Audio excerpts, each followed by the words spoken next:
Hello and welcome everyone. I'm back to already the third episode of our podcast. This one is going to be an amazing one. We're going to talk about, the most talked subject today in tech, and that is of course AI. But we're not just talking with someone out there who thinks he's an AI expert because they can write some prompts, but we're actually going to talk with a real AI expert who's been in this field for years, even before majority knew what was going on. Marco van Herpen, I'm very, very happy that you're here. Would you introduce yourself to us? Well, thank you for that introduction already. Well, and thank you for the invitation. Yeah, as you mentioned, I've been working in this field since I would say 2017, roughly. So a little bit of my background is that I come from a different field. I actually got a PhD in business, in economics, so it's from a different area. Was in strategy consulting for about 10 years, then in e-commerce for about 5 years, and starting 2015, I was getting more involved in new tech, very interested in what was going on with visualization techniques such as virtual reality and augmented reality. And a friend of mine, an old colleague who knows a lot about this new technology, was very interested in all the breakthroughs that happened in 2015 in the AI domain. So we started a company in 2017, training neural networks, pioneering, doing both projects and creating some products. And recently we started a new company together with other IT experts called Newtonic, trying to build on our past experience, but specifically also focused on combining AI and e-commerce to make sure that companies that are maybe struggling a bit with the AI strategy, struggling also with where should we do things ourselves, where should we use off-the-shelf AI agents, etc., and making it very pragmatic and starting helping them to start work on it. So that's what I do. Wow, that's super cool, Marco. And I've heard a lot about cool things. I heard augmented reality, virtual reality, AI, and I heard you say even more of those kind of words. And these have been evolving in the last, I would say, actually months that it reached the big public. And of course, before that, also other experts in the field. In terms of, for e-commerce, we've seen things happening in AI. And I see that mostly what people are doing is using chatbots, using them for bots, for chats and customer service kind of things when you are like in the B2C sector, for example. And of course, we have the content creation part, right? We see so many content creation being done by AI. But AI is much more than that. And it's called artificial intelligence. And I know that you have a different view on what intelligence is. And I would like to hear more about that. But what is it that, we can really do with this? Of course, it's nice to optimize our customer service and to downgrade our content production work, or actually upgrade the work and downgrade the time that we spend on it. But where is that real value? What do you see? Tell us about your journey, your products, your vision. Thanks. I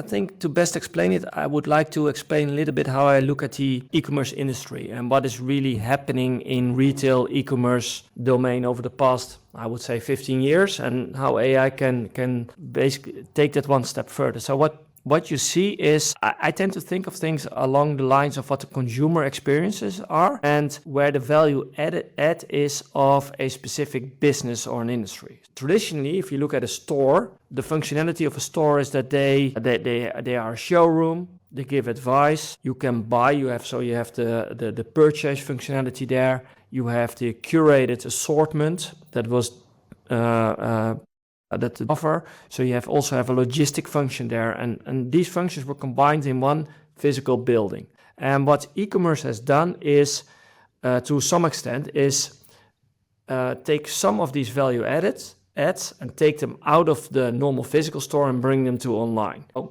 I don't know if you remember this, but a lot of time people were talking about, well, a store is just a showroom now, and where you get some advice. And if you want to buy, you can go online and buy the product. And the reason why I go back this far is that if you look at this taking out different value add steps, and you can actually build businesses or build modules on that. And I think that what AI is doing right now is taking some of these value adds and making them really come to the consumer in a digital way. So let me explain what I mean with that. And I'm going to give the example of a product that we built actually already, I think, 5 years ago, something like that, along those lines, was we were involved in a project with Hans Anders. It's a Dutch optical chain, and we helped them give an advice function on to sell, for example, sunglasses online. So again, if you go back to my explanation of the physical store and the online, if you buy sunglasses, you would rather go maybe to a physical store to see which sunglasses are out there, but to also try them on and see what fits your face. And still, at least for me, maybe it's easier for other people, and maybe for you, but for me, it's still quite difficult to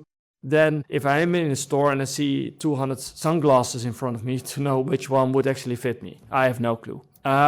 And a salesperson would come up to me and say, okay, you should really try on these glasses. And what a good salesperson would do, he or she would be trained to have a look at my personal style, maybe the clothing I'm wearing, etc. But specifically also look at my jawline, the shape of my eyebrows, the undertone, the warmth of my skin, the contrast in the face, and those type of elements would determine what she would then show me. And because there are some harmony rules about which type of frame would fit my face. That's the advice function I'm talking about. So again, this physical store is a showroom, and these functions, bringing them online is very difficult. So, but with AI, it is really possible. So what we've built was, okay, take one picture of your face when you're online shopping for new sunglasses, and we get, I think it was 28 features we distill from this picture. So your jawline, your eyebrow line, all these elements that a good salesperson would look at to come up with which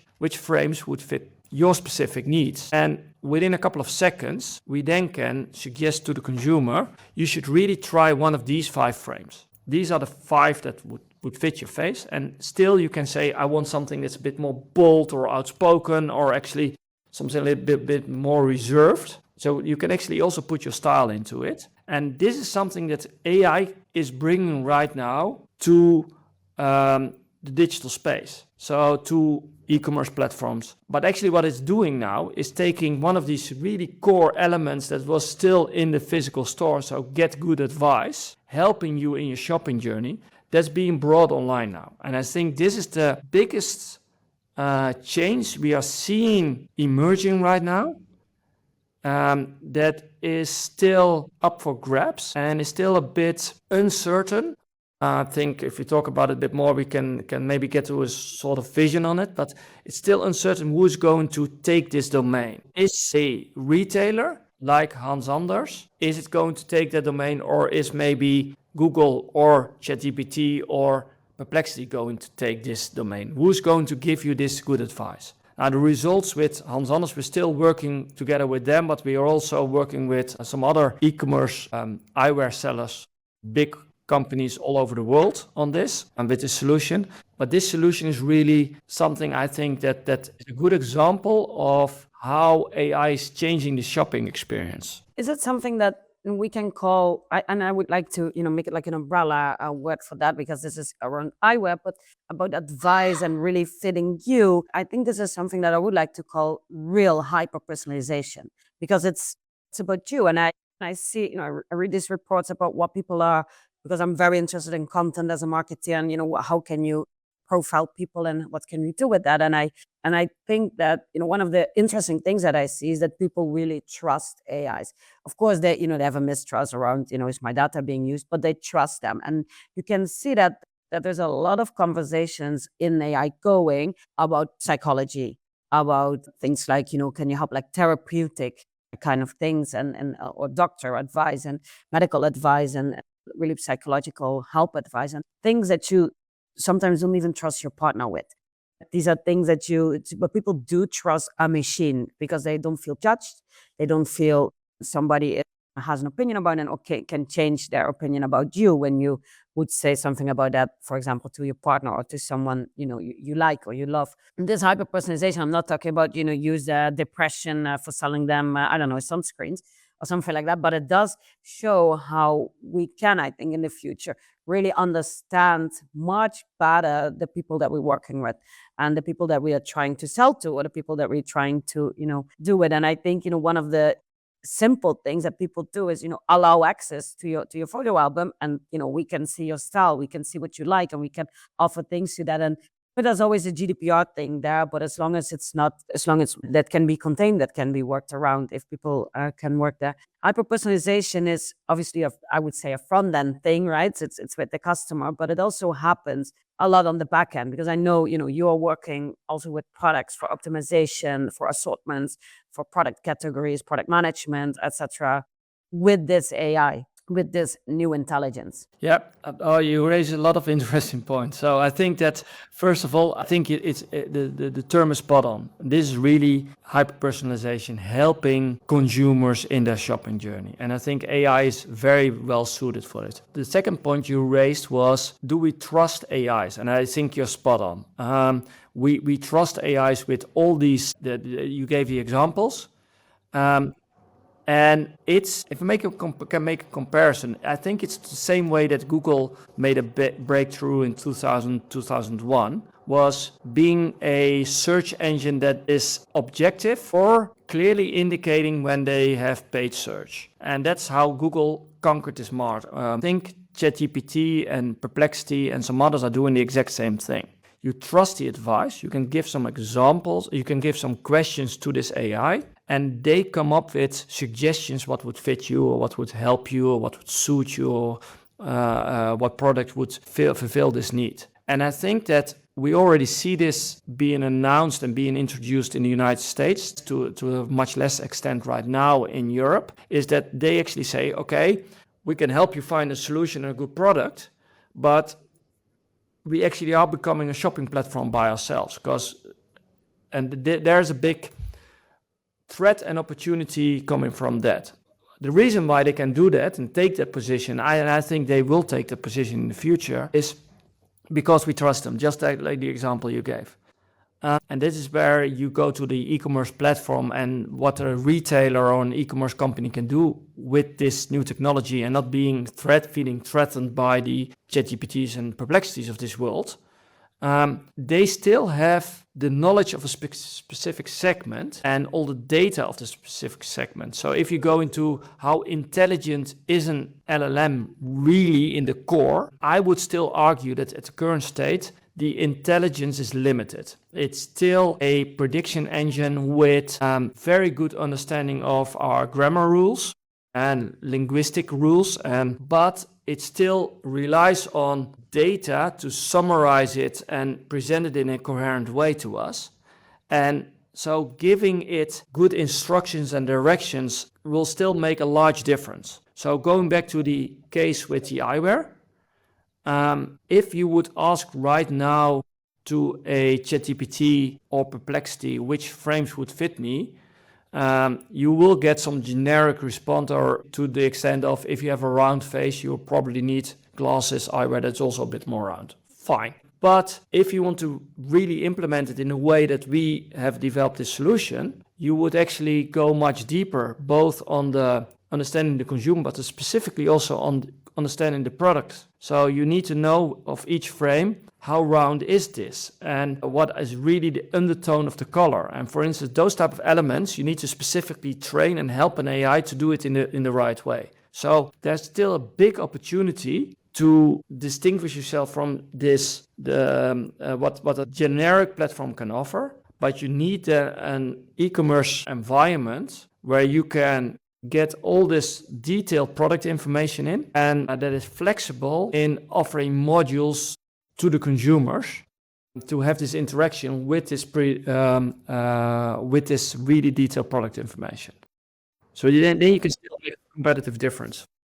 But I think it's the same, as in real life. I mean, if I go to a sports shop where there's sports goods and stuff are being sold, and they also have sunglasses, there's obviously someone who can tell me, yeah, this one fits you. But they have some, because these people, have seen them. And then there is, going to a really optical, I don't know, optician, I think it's the name in English, going to an optician who actually are specifically trained for that.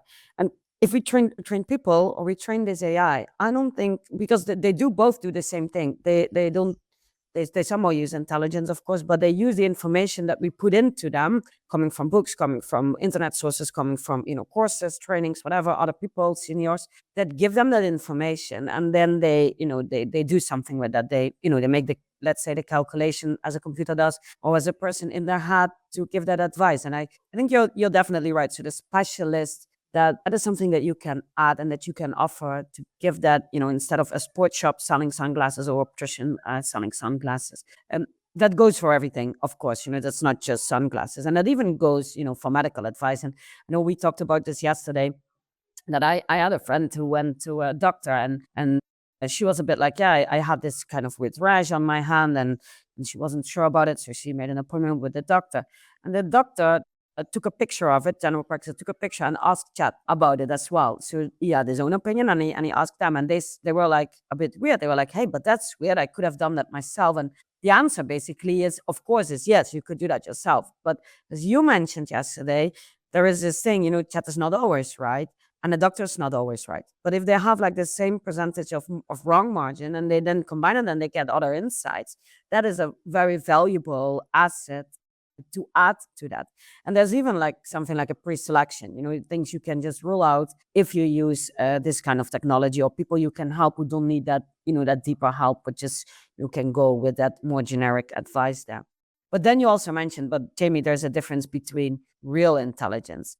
And I would love to share that, because I love that statement, how you said that, and I really like your vision on that, and I would like to share that with the audience as well, because I think that's very valuable. Yeah, so the thing I'm pondering on this is right now is, what is real intelligence? What is so, and to what I'm seeing right now, that where we are as a state of the industry, is that a lot of the LLMs are currently not capable of doing reasoning on their own.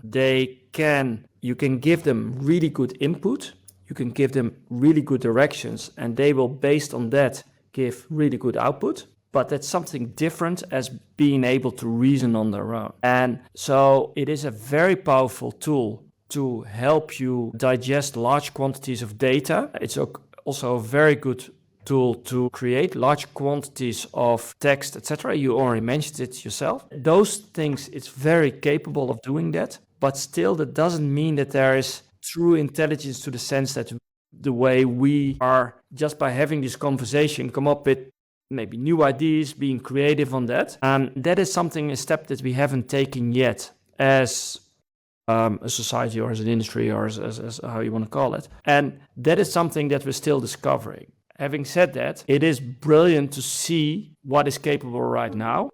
And I think we're actually on the other end, maybe are overestimating the amount of intelligence, but we are underutilizing the intelligence that is in there. So the way I sometimes describe it is like somebody came up with this way of, it feels like somebody put a lot of Lego blocks on the table, and we're still looking at it, and someone put 4 blocks together and said, oh, I created a house. And then everybody's looking at it like, oh, we can create houses now. Yeah, but you can make everything with Lego. And it's the same here. We can still use it, even if it doesn't have this reasoning in it. If we do a little bit more of the thinking and let AI do a lot of the work, you can get to very nice steps. But that is the way I look at it. So, and it is a technology. I don't think I can give a lot of examples in the past where a new technology was adopted by the audience in such a rapid way as what is happening here. So people have adopted it, they are using it, they are trusting it. They might be overestimating the reasoning and the intelligence that's really in there, but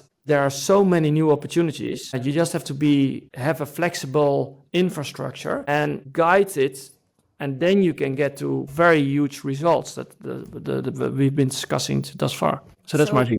Yeah. We need more creativity then. I think, we're not going to be outrun by AI as people. I think as long as we have that creativity of thinking of more than building a house with 4 blocks, but, thinking of building other things as well. And I think there's a big future there for the creative people. And as long as I create podcasts with intelligent people, AI is never going to be more intelligent. So I'm very happy that you're here, Marco. But besides that, so, talking about future, what is the future? Well, what is coming? It's so difficult to predict. I think one of the things that is going to happen is that, and I'm going to limit myself a little bit to the e-commerce domain, if that's okay. Of course, This yeah. So one of the things that I really see happening is that a lot of the shopping functionality will go to the LLM platforms. So ChatGPT and Perplexity is going to help consumers. So you want to buy a stupid example, you want to buy a lawnmower. So then if you want to buy a lawnmower, you can just ask ChatGPT, I've got a lawn of 200 square meters. There are some trees in there. Which lawnmower should I buy? Or what should I look at? And then they can give you functionality you should look for. You can say, okay, based on this functionality, which products would you recommend? Where can I buy them right now and have them installed even tomorrow? And can you give me some advice where I want to buy it? So you can have the entire interaction in one platform. But the next thing that's going to come is that basically you're going to say, okay, then use my account to buy it and have it delivered tomorrow. And the platform will take that role. So that means that to some extent, not for everything, ChatGPT will then place that order in such a platform, and the role of the e-commerce platforms will there diminish at that point.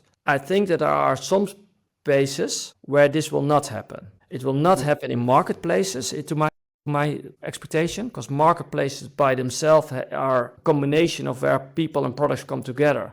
So marketplace will probably use LLMs on top of it to have the same type of interaction within the marketplace. And it will not happen in really specialized environments as we talked about before. So there will be a push from it to my expectation is that these platforms will take a huge role in diminishing some of the aspects in e-commerce, but the capabilities of AI will enhance the quality of the shopping experience online, making it, and that's something that will happen, making it even harder for physical stores to survive and to have a real added value in this new environment. So that's and I think the example that you give with the lawnmower, it's easy. You take a picture. This is my lawn. What do I need?